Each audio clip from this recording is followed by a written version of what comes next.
그러므로 내가 이것을 말하며 주 안에서 증언하노니 이제부터 너희는 이방인이 그 마음에 허망한 것으로 행한 같이 행하지 말라. 그들의 정령이 어두워지고 그들 가운데 있는 무지함과 그들의 마음이 이끌어지고 말하며 하나님의 생명에서 떠나가리라. 그들이 감각 없는 자가 되어 자신을 방탕에 방임하여 모든 더러운 것을 욕심으로 행하되 오직 너희는 그리스도를 끝같이 교제하느니라. 진리가 예수 안에 있는 것 같이 너희가 참으로 그에게서 듣고 또한 그 안에서 가르침을 받았을진대 너희는 그의 욕심을 따라 썩어나가는 욕심을 따르는 옛 사람을 벗어버리고 오직 너희의 심령이 새롭게 되어 하나님을 따라 의와 진리의 거룩함으로 지으심을 받은 새 사람을 몰라. 아멘. 자, 임계점이라는 말이 무엇입니까? 임계점. 비등점하고 비슷하지만 조금 달라요. 비등점은 물이 끓는 온도를 이야기합니다. 액체가 끓는 온도. 보통 이 땅에서는 100도에, 섭씨 100도에 끓죠. 그런데 에베레스트 산꼭대기에서는 71도에 끓습니다. 그러니까 비등점은 이게 좀 상황 따라 달라져요.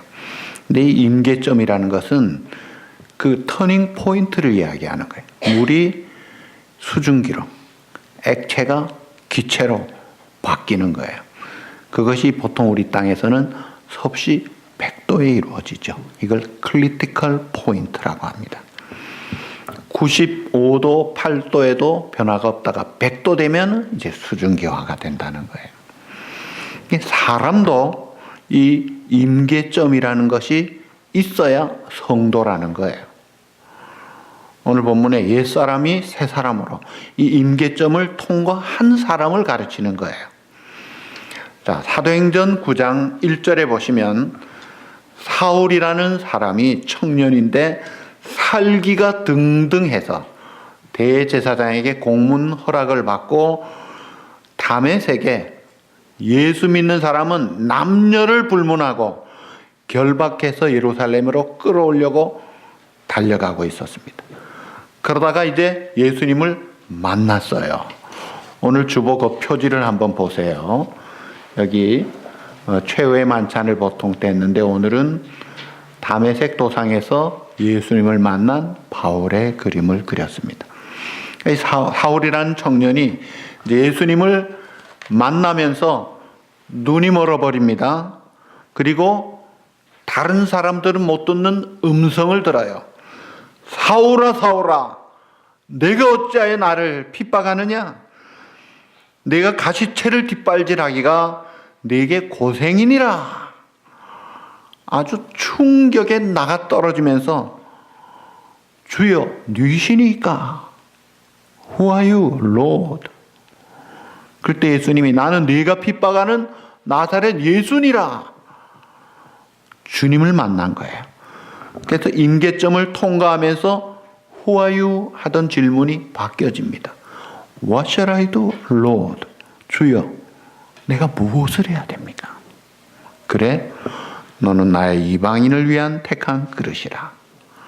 복음의 증인으로 이 임계점을 통과하면서 완전히 다른 인생, 다른 가치관, 다른 생애를 사는 변화된 사울의 모습을 발견할 수가 있어요. 그러니까 이 임계점, 그러니까 옛날 사람 그대로 가는 것은 임계점 통과를 안 한 거예요. 임계점을 통과하면 굉장히 아름답게 훌륭하게 참 하나님의 영광을 드러내는 빛이 난다 이거예요. 스코틀랜드에 어떤 한 아주 말썽꾸러기 어린아이가 있었어요. 일찍 부모를 여인 그런 조실부모한 어린이가 사람들에게 끝없이 말썽을 피웁니다. 그래서 아주 구제불능 플러스 구제불능의 저질이다. 그렇게 낙인이 찍혀있는 한 아이가 있었어요. 근데 믿는 한 어느 어머니 같은 분이 어떤 이제 여자 성도님이 접근을 해서 옷을 사줍니다. 그런데 미안하게도 그 아주머니의 정성을 이 애는 관계가 없어요. 쫙 찢어버립니다. 어휴. 또 사줍니다. 또 찢어요. 그래도 사줍니다. 결국은 그분의 사랑에 감동을 받고 그분의 말을 듣고 처치 스쿨, 교회 학교에 나가게 되고 성경을 보고 성령님 역사에서 사람이 바뀐 거예요. 그래서 이 구제불능 저질이 보석 같은 존재가 됩니다. 그래서 중국 개척 선교에 큰 일을 감당하면서 중국어 사전과 성경을 번역하고 그 일에 앞장섰던 모리슨이라는 목사님, 스코틀랜드의 모리슨, 그 목사님, 아주 골치 아픈 아이가 보석같이 바뀌더라 이거예요. 주님을 만나 임계점을 통과하니까 인생이 달라지는 거예요. 자, 이런 임계점이 우리에게 있느냐? 그 있느냐 없느냐는 걸 알려면 임계점 통과한 자의 증거가 있어야 돼요. 변화, 전과 후에 다른 것이 있어야 돼요. 그런데 요즘 현대 크리스찬들의 모습을 보면 주변의 어두움 속에 있는 문화와 별로 구별하기가 쉽지가 않아요. 구체적으로 예를 들어서도 가정에서 학대하는 문제나 이혼하는 문제나 이런 문제들이 난 크리스찬 비율이 비슷해요. 비즈니스도 양심적이냐 불량하냐 비슷해요. 그게 뭐예요? 크리스찬이라고 하는 사람 중에 임계점 통과하지 못한 가짜들이 많다는 거예요. 많은 사람들이 그저 신앙생활을 한다고 하지만 거짓말, 사기, 도둑질하는 면에서 믿지 않는 사람이나 비슷하다면 이거는 지금 쏟고 있는 거예요. 분명히 임계점을 통해서는 달라집니다. 예수 믿었으면 사실은 조그만 분야에서부터 뭔가 달라져야 돼요. 그리고 주님을 닮아가고 성경 말씀 순종하기 위해서 뭔가 내가 대가를 지불할 줄 알아야 돼요. 예수님은 낮아지셨으니까 낮아질 줄 알아야 되고 섬길 줄 알아야 되고 희생할 줄 알아야 되고 그런 그 자기 희생의 대가를 지불해야 되는데 지불하지 않고 사는 거예요. 그래서 그런 삶의 복음을 가르쳐서 사이비 복음이라고 합니다. 값싼 복음이에요. 싸구려 복음이에요. 예수 믿죠. 구원받았죠. 천국 있죠. 자녀가 됐죠. 하면서도 하나님의 영광 관심이 없습니다. 그리스도의 주재권, 그리스도의 나의 주제 되심, 왕 되신 로드십 별로 관심이 없어요. 주님의 제자의 삶 관심이 없어요. 실제적인 심판의 엄미함과 죄라는 것이 얼마나 우리에게 비참한 것을 가져오는지를 별로로 생각하고 있어요. 그러니까 영적 생명력이 없는 무기력한 크리스찬들이 오늘날 수두룩하니까 숫자가 통계가 바깥에 있는 사람이나 안에 있는 사람이나 범죄 비율이 비슷하게 나오는 거예요. 여기에 대해서 A.W. 토저라는 신학자는 말하기를 믿음을 고백하는 사람에게 아무런 변화도 나타나지 못한다면 그런 자는 하나님에게 아무런 의미가 없는 사람이다. 그렇죠. 너는 내 자녀라. 내가 너를 통하여 내 뜻을 이루게 하리라. 그러면서 하나님이 요구하시는 것은 내가 거룩하니 너도 거룩하고 내가 사랑같이 너희도 사랑하고 내가 온전하니 너희도 온전하라. 망령되 일컫지 말고 하나님의 말씀 순종하라. 축복이 약속되어 있다. 그런 그 코드를 맞춰 산다면 달라야 되는데 그렇지 못한다면 회심은 했는데 변화가 없다면 그 회심은 실패한 회심이에요. 그러니까 실패한 회심자로 남기보다 오늘 우리 온누리 성도들은 성경이 말하는 구원에 이르는 믿음, 참된 믿음, 열매 맺는 믿음, 그리고 하나님의 나라를 이루는 신실한 그런 하나님의 알곡 믿음의 성도들이 꼭 되시기를 주님의 이름으로 축복합니다. 자, 이 구원에 이르는 믿음이라는 것은요, 내가 하나님 앞에 죄인이라는 것을 인정하는 것부터 시작이에요. 나는 아닙니다. 오리지널 하나님 앞에서 나는 죄인인 것을 시인합니다. 그리고 내가 의롭다, 잘났다, 내가 첫째다 이런 생각을 거부해야 나는 아무것도 아닙니다. 그리고 십자가에서 완성된 주님의 그 대속의 사역을 믿고 감사하며 감격함이 있어야 합니다. 그리고 그 주님을 나의 주님으로 모시고 나의 선생님으로 모시고 나의 멘토로 모시고 그 주님을 따르고자 하는 그 제자의 삶을 살아가는 거예요. 그래서 주님과의 관계가 온전한 관계, 신실한 관계, 친밀한 관계, 성숙한 관계로 나아가는 것이 이게 정상이고 건강한 크리스찬의 모습이에요. 그래서 오늘 우리가 신실한 믿음 생활하려면 경계해야 될 것이 사이비 복음이에요. 사이비 복음. 이번에 우리 정재현 장로님, 정정숙 권사님 그분들의 삶이 좋잖아요. 메시지도 좋지만 그 삶을 이렇게 보니까 참 귀하다. 그게 우리에게 도전도 주고 위로도 주고 힘을 주는 거예요. 달라진 모습이 영향을 끼치는 거예요. 신분 고하 여부가 문제가 아닙니다. 주님 사랑하는 마음, 주님의 말씀 순종하려는 마음, 부족하지만 주님 앞에 몸부림치면서 살아가는 그런 그 열정, 그런 것들이 우리에게 필요하다는 거예요. 자, 최근에 미국에 거주하는 중국인 어머니와 아들이 공조로 쓴 다시 집으로라는 책이 있어요. 많은 사람에게 감동을 준 책입니다. 미국에 태어난 중국인 2세 크리스토퍼 위안이라는, 그리고 그 어머니 아버지는 치과 의사예요. 그리고 크리스토퍼 위안도 치과 대학생이었습니다. 근데 이 크리스토퍼 위안이 둘째 아들인데 어릴 때부터 술을 좋아하고 마약에 손을 댄 거예요. 그러다가 동성애까지 빠져버립니다. 그리고는 치과대학 다니다가 가출을 해버렸어요. 사람들이 보기에 야, 성공한 집안이네. 두 사람이 다 치과의사에 아들도 치과대학생이니 참 좋겠다.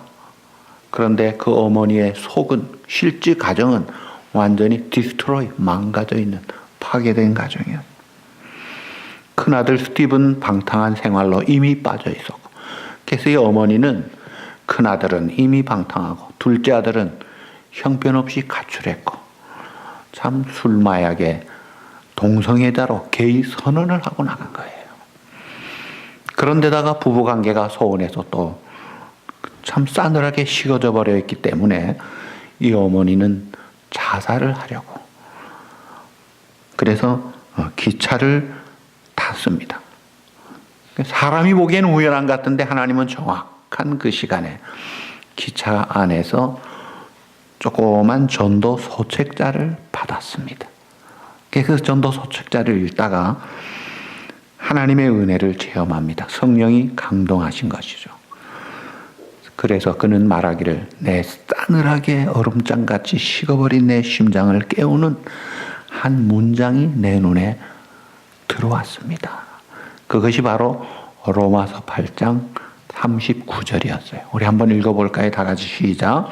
높음이나 깊음이나 다른 어떤 피조물이라도 우리를 우리 주 그리스도 안에 있는 하나님의 사랑에서 끊을 수 없으리라. 어떤 피조물, 이 세상의 어떤 것도 하나님의 사랑에서는 끊을 수 없다. 하나님의 사랑을 깨닫게 된 거예요. 아니, 하나님이 나 같은 사람을 사랑해? 그럴 때 작고 고요한 목소리를 들었대요. 너는 내 사람이다. 그 한마디는 산산이 부서진 자기의 심장을 아물게 하는 치료제요 연고였다고 그래요. 그래서 그는 예수님을 영접하고 신실한 크리스찬이 되고 남편과의 관계도 회복하고 이 두 부부가 아들을 위해서 집 집중적으로 기도를 하기 시작합니다. 교회 성도들에게, 교회 나가서 성도들에게 자기 아들 왜 기도해 달라고. 부끄러운 문제가 아니에요. 아들이 돌아와야 되니까. 그리고 매 월요일마다 금식을 하면서 집중 기도를 7년 동안 했어요. 기도했는데 그러면 돌아와야 되잖아요. 근데 아들은 더 나빠지고 있는 거예요. 이제는 마약을 팔기까지 합니다. 물론 치과대학에서는 제적이 됐고 결국은 마약 복용 혐의로 체포가 돼서 감옥에 들어가는 거예요. 그러나 그들은 끝까지 믿음을 잃지 않고 소망 중에 기도를 했는데 이 위기가 기회가 됩니다. 하나님이 그 아들의 마음에 감옥 안에서 부모의 사랑을 깨닫게 만듭니다. 그리고 성경을 배우게 되고 읽게 되고 예수님을 만나 변화가 되고 동성애를 끊게 되고 완전히 사람이 바뀌어진 거예요. 그래가지고 초록한 후에 신학을 공부합니다. 무디 바이블 인스티튜트에 가서 성경학교에 가서 성경을 배우고 위튼 칼리지에 가서 신학을 공부하고 주의 종이 돼서 복음을 전하고 다닙니다. 이런 것 볼 때, 야, 동성애는 죄요, 나쁜 것이지만 동성애자들은, 그게 빠진 자들은 불쌍히 여기고 우리가 기도해 줘야 되겠다. 공산당은 싫지만 공산당에 빠진 우리 이북 사람들, 우리가 기도해 줘야 합니다. 자, 이분이 주의 종이 돼서 복음을 전하면서 그는 이런 고백을 합니다. 제가 성경을 읽으면서 내 인생의 아이덴티티를 규정하는 것은 예수 그리스도 한 분뿐인 것을 깨달았습니다. 예수님을 만나는 순간, 내가 하나님의 자녀였구나. 자기의 신분을 깨달았고 상승된 신분, 그 감격과 기쁨을 가지고 인생이 달라지는 거예요. 그래가지고 출소해서 집에 돌아오는 날, 그날을 잊지 못하겠다 그래요. 집에 돌아오던 날 현관 로비를 가득 채우고 있던 노란색의 리본을 평생 잊지를 못합니다. 그때를 기억만 해도 내 마음에는 하나님의 자비와 부모님의 조건 없는 사랑이 나를 늘 감싸고 있는 것을 경험합니다. 나는 언제나 돌아갈 스윗 홈이 있다는 것입니다. 집안에 지상의 스윗 홈만이 아니라 헤븐리 스윗 맨션이 또 기다리고 있는 거예요. 자, 주님의 은혜가 임하면 마약에, 동성애에 뜯들렸던 사람도 옛사람이 새사람으로 인계점을 통과하면서 변화가 되니까 그렇게 놀랍게 귀하게 사용되더라는 거예요. 종교개혁에 생명을 걸고 부르짖었던 마틴 루터는 말하기를, 누구든지 예수를 믿는다고 하면서 과거의 잘못된 죄악된 삶 속에 계속 살고 있는 사람들은 다른 종류의 그리스도를 모시고 사는 사람들이다. 이게 성경이 말하는 그리스도를 섬기는 사람은 그럴 수가 없다는 거예요. 성경이 말하는 그리스도를 모시고 사는 사람은 반드시 성령님을 모시고 새로운 삶을 살아야지 된다는 거예요. 그래서 행함이 있고 열매가 있고 증거가 있어야 그 믿음이 진실하고 산 믿음인데, 그렇지 못하다면 아직도 BC는 있는데 AD가 없는 거예요. 가짜 회심이요, 가짜 믿음이에요. 그러니까 이런 사람들은 아직 주인공이 아니고 교회 구경꾼, 천국 구경꾼에 불과한 거예요. 아무 상관도 없는 거예요. 속지 말라는 거예요. 이 에베소를 향해 사도 바울이, 사실은 에베소가 이 사도 바울에게는 가장 사역을 많이 했던 곳입니다. 순회 선교사로 사역하면서 돌아다니던 바울이 3년이나 머물면서, 특별히 2년 동안은 두란노의 그 집을 빌려서 제자 훈련을 집중을 해서 일꾼을 많이 키웠던 것이기 때문에 애착이 많은 것이에요. 그런 에베소 성도들이 4장 1절에서 15절에 보면 평안에 매는 줄로 성령에 하나 되게 하신 것을 입사지. 우리는 하나다. 하나다. 이걸 강조해요. 그리고 그리스도의 장성한 분량이 이르도록 범사에 그에게 자라도록 성장해야 된다. 이 그리스도의 몸을 세우기 위하여 직분을 주셨다. 세워야 된다. 세워야 된다. 하나다. 세워야 된다. 이걸 강조해요. 그러면서 오늘 16절부터는 실제적인 제안을 합니다. 그러려면 심령이 새롭게 되어 옛사람의 옷을 벗어버리고 새 사람이 돼야 된다는 거예요. 근데 옛사람의 옷을 벗어버려라. 20일의 유혹의 욕심을 따라 썩어져가는 구습을 따르는 옛사람의 옷을 벗어버려라. 옛사람, 옛날에 좋던 것 그대로 따라가려는 것, 그것 조심하라는 거예요. 이 에베소는요, 거기에 큰 아데미 신전이 있어요. 풍요와 다산의 여신을 숭배하는 신전이에요. 18m 기둥이 127개입니다. 길이가 128m, 폭이 66m. 엄청난 건물을 지어놓고 정치, 경제, 사회, 문화의 중심 역할을 하고 있었기 때문에 거기다가 플러스 헬라 신화들을 섬기면서 각종 우상 숭배를 섬기는 그런 에베소, 오늘날 참 타락된 대표적인 곳이에요. 거기다가 큰 극장이 24,000명 들어가는 극장도 있고 많은 극장들이 있어서 거기에서 음란한 쇼를 하고 저질스러운 공연을 하고 폭력적인 투기를 하면서 아주 망가질 대로 망가진 문화였고, 거기에다가 아고라라는 큰 시장이 있었어. 금을 사고 팔고 또 황금의 눈이 먼 수많은 장사치들이 거짓말과 사기를 치고 있는, 오늘날 이 가장 발달됐다는 뉴욕 버금가는 그 당시에 영향력 있는 대표적인 도시인데 타락된 도시예요. 자, 그 속에서 예수 믿고 돌아온 사람들이 새 사람을 입지 않으면 얼마든지 그 속으로 쑥쑥 다시 빠져나갈 수 있는 것을 알기 때문에 옛사람의 옷을 벗어버려라. 벗어버리라고 한 거예요. 그 옛사람의 특징이 여기 오늘 본문 보시면 17절에 그 마음에 허망한 것으로 행하지 말라. 이 허망하다고 했어요. 허망하다는 것은 일시적이고 유한한 것에 그들의 몸과 영혼을 맡기는 이 헛된 우상을 섬기는 거예요. 여러분, 우상은 다른 말로 하면요, 영어로 nothing입니다. 아무것도 아니에요. 보세요. 조각 우상 생각해 보세요. 눈이 있죠. 봅니까? 귀가 있죠. 듣습니까? 입이 있는데 말을 합니까? 손이 있는데 도와줍니까? 미안하지만 그거 움직이려면요, 사람들 여러 장정들이 짐차 동원해가지고 옮겨요. 그게 뭘 우리를 도와줍니까? 허망한 거예요. 그런데 이 허망한 조각우상만이 아니라 돈이 그렇고 쾌락이 그렇고 자기 사랑이 그렇고 탐욕이 다 우상들이에요.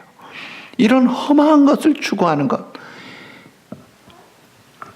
그 다음에 18절에 보니까 너희 그들의 총명이 어두워지고, 요즘 사람들 지식의 혁명적인 홍수 시대라고 해요. 그러나 진정한 지식은 여호와를 경외하는 것입니다. 네, 하나님을 경외하는 것이 없고 하나님을 알지도 못하고 진리가 없습니다. 그래서 마치 소경이 암흑 속에서 길을 더듬는 것처럼 어둠 속에 쌓여서 방향 감각이 잃어버린 방황하는 인생, 그것이 임계점을 통과하지 못한 옛사람의 모습인데 오늘 우리들에게도 그런 게 있지 않느냐 이거예요. 그리고 마음이 굳어짐으로, 그들의 마음이 굳어짐으로, 굳어졌다는 것은 뒤틀리고 마비되고 삐뚤어지고, 그래서 이제는 감각이 마비가 된 거예요. 그러니까 하나님의 생명에서 떠나 있는 자들이라. 여러분, 하나님은 조물주고 생명의 원천이신데 피조물 우리가 하나님 관계에서 가장 큰 저주와 비극은 생명 관계가 끊어지는 것입니다. 자, 예수님이 요한복음 15장에 나는 포도나무에 너희는 가지라고 했어요. 자, 포도나무의 가지, 그 가지의 제일 비극이 뭐예요? 그것은 나무 둥지에서 끊어지는 거예요. 죽는 거예요. 끝장이에요. 영원한 죽음이에요. 그런데 오늘 여기 마음이 굳어짐으로, 하나님 관계 생명에서 끊어져 버리고, 또 17절에 보니까 그들이 감각이 없는 자가 되었다. 자, 이 감각이라는 게 뭐예요? 영적 감각이에요. 진리에 대한, 믿음에 대한, 도덕에 대한, 그래서 하나님의 뜻에 대한 분별력, 이런 감각이 살아있어야 반응을 하면서 깨닫고 밝게 제대로 힘차게 살 수가 있잖아요. 근데 감각이 없어요. 여러분, 이 문둥병, 한센시 병은 보통 죄의 상징으로 성경이 많이 이야기를 해요.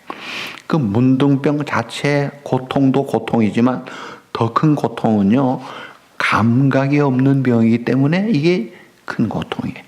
살점이 떨어져 나가는데 코와 손가락, 발가락 떠들어 나가도 몰라요. 푹푹 파이고 떨어져 나가는 거예요. 그러니까 양심불량인 사람이 자기 양심불량인 줄 몰라요. 거짓말하는 사람이 양심에 가책도 없어요. 익숙하게 자신 있게 선동적으로 합니다. 도둑질을 해도요, 가책이 없어요. 아무렇지도 않아요. 이중생활에도요, 떳떳해요. 담대해요. 이런 이 가책이 없는 말과 행동, 이게 문제입니다.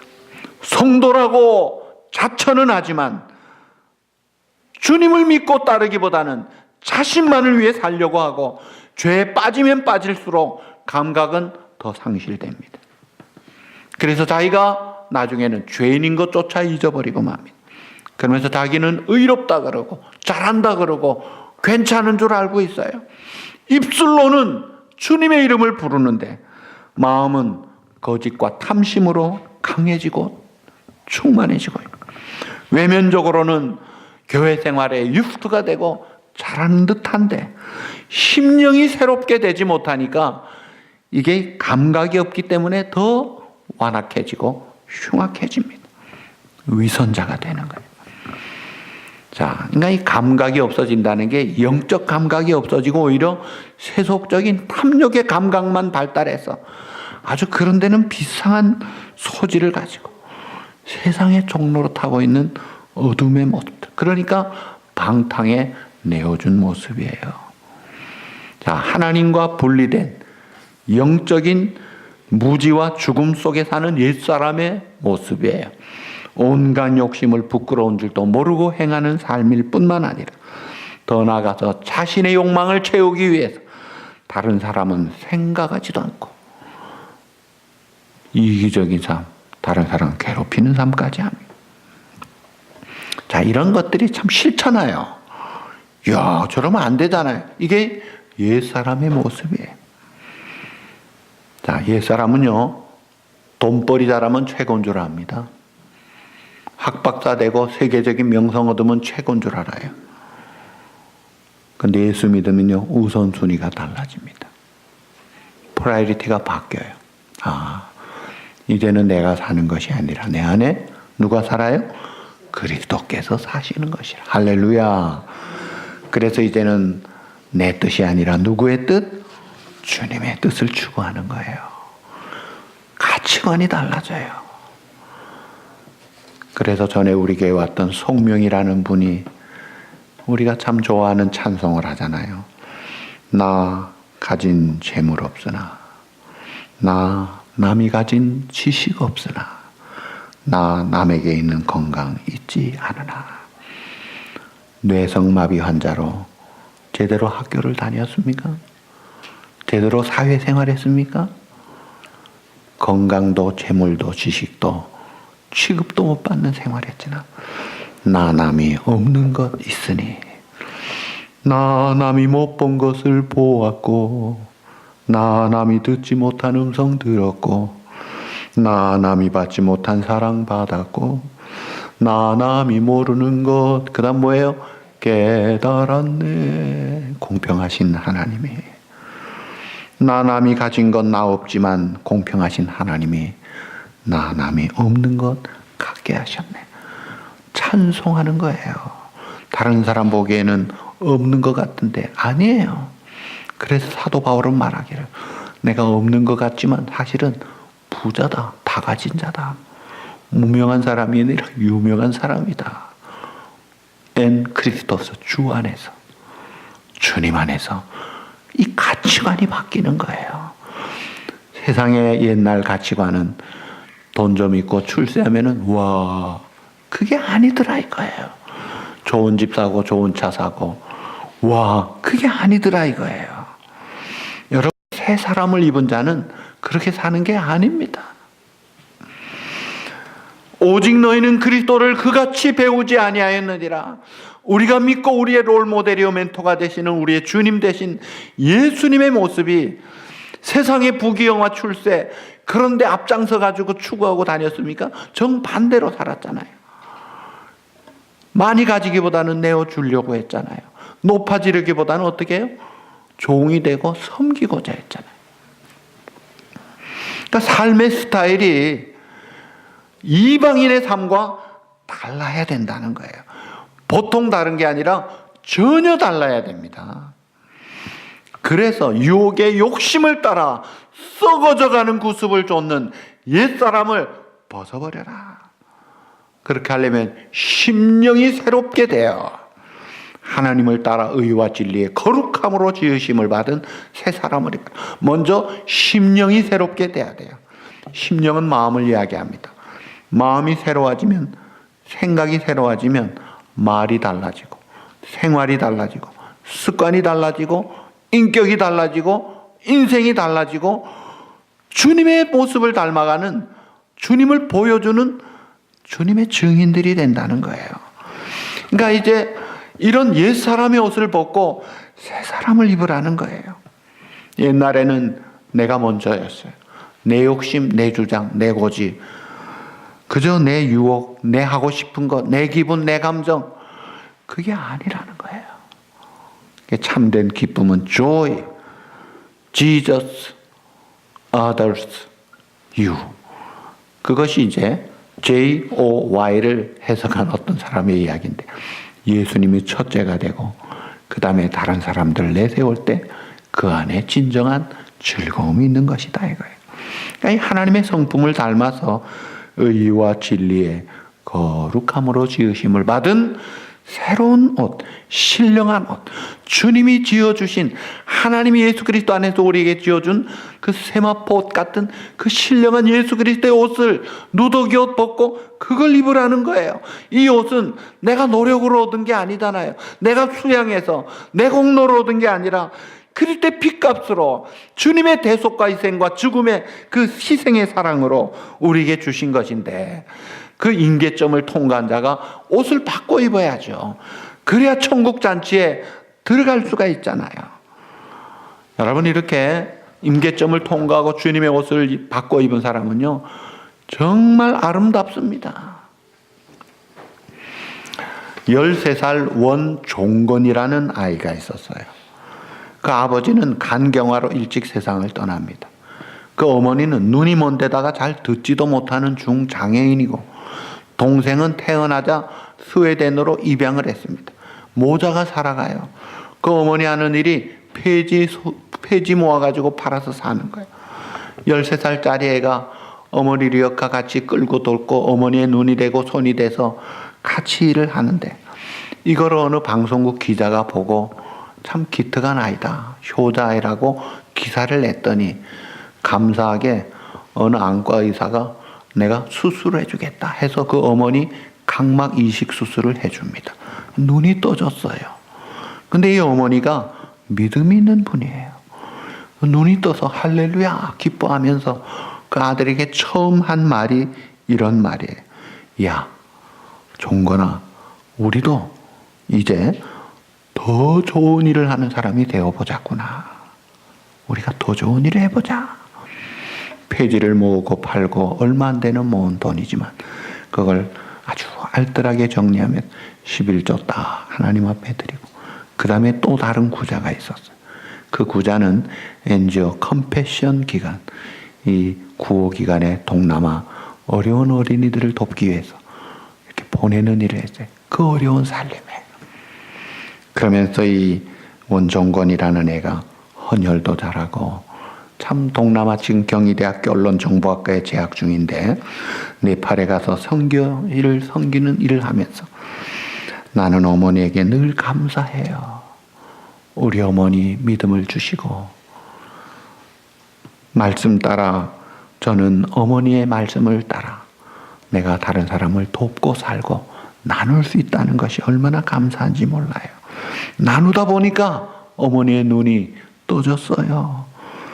그리고 많은 분들이 힘을 주시기 때문에 나는 이제 도움을 받고 있지만 사실은 나는 이제부터 남을 돕고 살고 싶어요. 그래서 돕는 사람으로 살기보다 도움을 받는 사람보다 돕는 사람으로 살겠다고. 여러분 13살짜리 애가 이렇게 바뀐 거예요. 얼마나 아름답습니까? 얼마나 위대합니까? 임계점을 통과한 예수 그리스도를 만난 자가 이런 변화가 있어야 참 주님이 좋구나. 믿는 사람이구나. 증거가 보이잖아요. 그러니까 옛사람의 옷을 벗어버리라 이거예요. 욕심과 구습에 쫓는 썩어져가는 세상의 것들, 그래서 인간의 추구하는 내 탐욕을 채우고자 하는 정욕적인 이런 것들 벗어버리고 하나님을 따라 의와 진리의 거룩함으로 지으심을 받은 새 사람을 입어라. 마지막 질문합니다. 여러분 지금 어떤 옷을 입고 계십니까? 어떤 옷 입고 계세요? 옛사람의 옷인가? 새 사람의 옷인가? 오늘날 예수 믿는다는 사람들이 곳곳에 있습니다. 그러나 예수 그리스도의 사람만이 진정한 그리스도인인데 내가 정말 나의 생명 되신 주님, 주 안에서의 평안과 생명과 은혜를 깨닫고 감사함으로 주님을 따라 옛사람의 옷을 벗어버리고 주님과 이제는 동행하는 삶을 살아야죠. 그리고 주님을 닮아가는 삶을 살아야죠. 그래서 우리의 삶을 통해서 주님을 보여주는 삶을 살아야죠. 그래서 하나님 앞에 영광 돌리고 하나님 앞에 알곡신자로 잘했다 칭찬받는 그런 이 자리에 계신 100% 알곡신자들이 꼭 되시기를 우리 주님의 이름으로 축복합니다.